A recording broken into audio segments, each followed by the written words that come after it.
Okey, seperti yang saya katakan tadi, kita ingin bawa bersama kita pada ketika ini Presiden Dewan Perdagangan Digital Malaysia, Chris Daniel Wong, yang bersedia Skype langsung dengan kita pada jam ini. Terima kasih Chris kerana bersama kami pada jam ini. Pertama sekali, seperti yang saya sebutkan tadi, kita bercakap tentang bagaimana PKP ini mengubah cara menjalankan perniagaan dan juga orang ramai membeli sesuatu dan juga aktiviti harian mereka. Mereka lebih banyak menggunakan digital ini untuk kehidupan baharu mereka. Bagaimanakah perkara ini seharusnya ataupun sepatutnya diberikan dorongan supaya berterusan kepada normal baharu yang kita mahukan, kerana ini memberikan kelebihan kepada perniagaan itu sendiri yang selama ini kalau kita lihat ada PKS yang berdepan dengan kesukaran untuk adaptasi digital dan sebagainya, tapi kini mereka mula berubah. Bagaimana perkara ini seharusnya dipraktikkan ditambah baik selepas PKP nanti? Terima kasih saudara Najib. Saya merasakan perubahan ini selama 2 tahun. Dewan Perdagangan Digital telah banyak orang kata menganjurkan program supaya SME beralih kepada digital.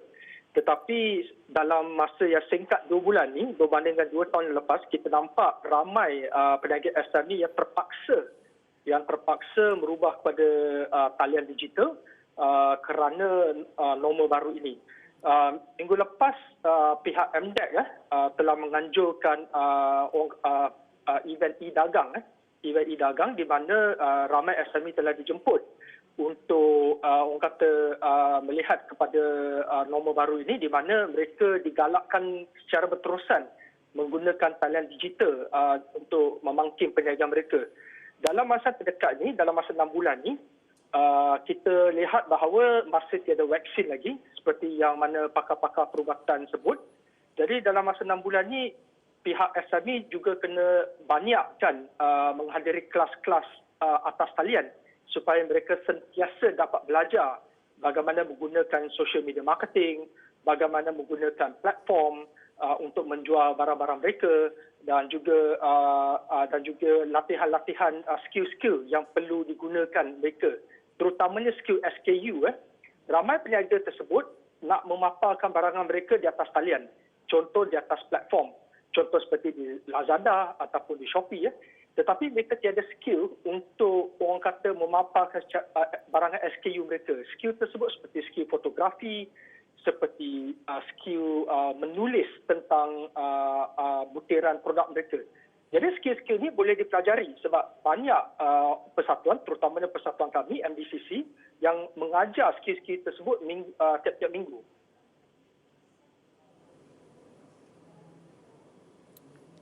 Okey, Chris.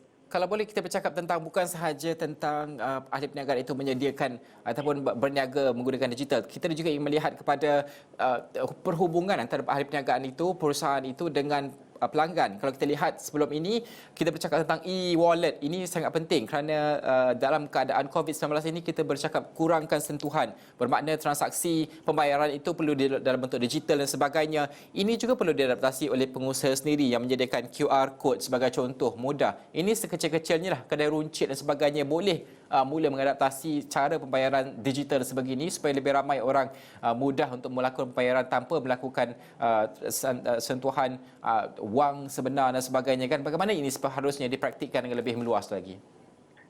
Perkara seperti e-wallet ini bukan perkara yang baru.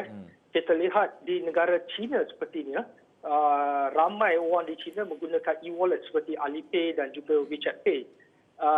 Kita telah memperkenalkan e-wallet sejak 2 tahun lepas, tetapi sambutannya kurang menggalakkan.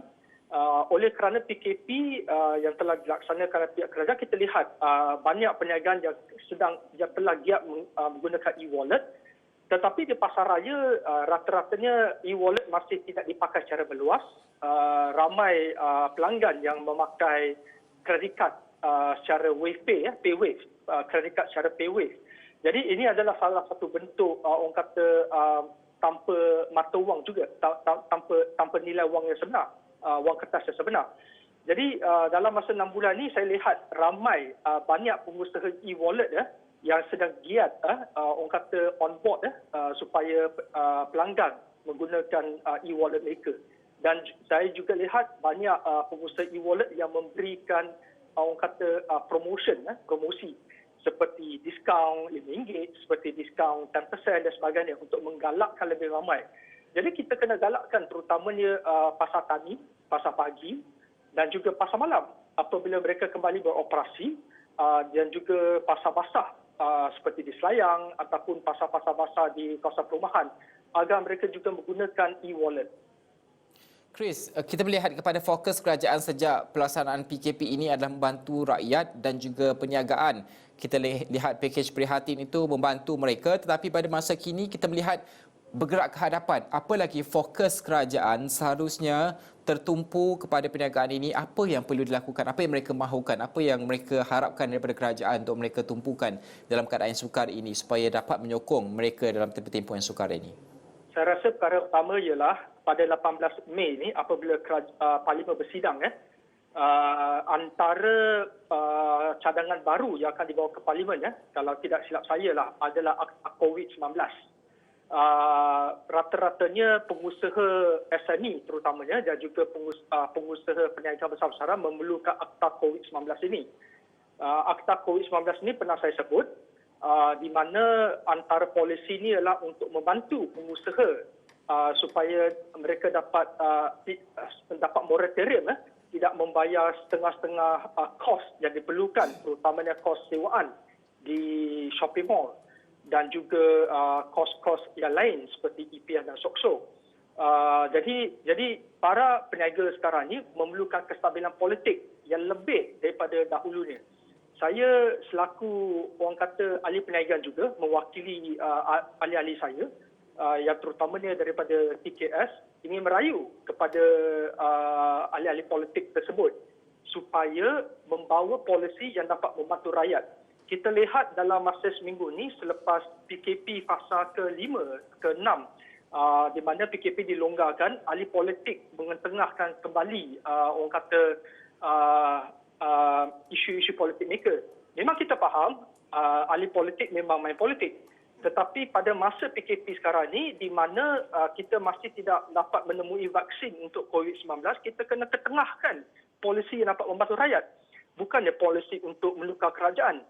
Kalau kita tukar kerajaan, tiada kestabilan politik, maka tiada kestabilan pasaran juga. Sekarang ni pasaran bukan saja merundum, tetapi orang kata investor daripada luar negara pun orang kata sama-sama nak melabur di negara kita. Jadi bagaimana kita hendak merancakkan kembali pasaran ekonomi Malaysia kalau mereka masih sentiasa orang kata bergaduh ataupun bertelingkah sesama sendiri. Ya. Okey, Chris, terima kasih atas penjelasan yang kompak dan juga menyeluruh itu. Kita melihat kepada bagaimana kesannya bukan saja adaptasi kepada teknologi itu, bagaimana polisi yang dibentuk dan juga segala bentuk permainan politik lah kalau kita sifatkan ini menjejaskan PKS, orang ramai malah dalam tempoh yang sukar ini. Fokus itu perlu tertumpu kepada permasalahan sebenar. Terima kasih kepada Chris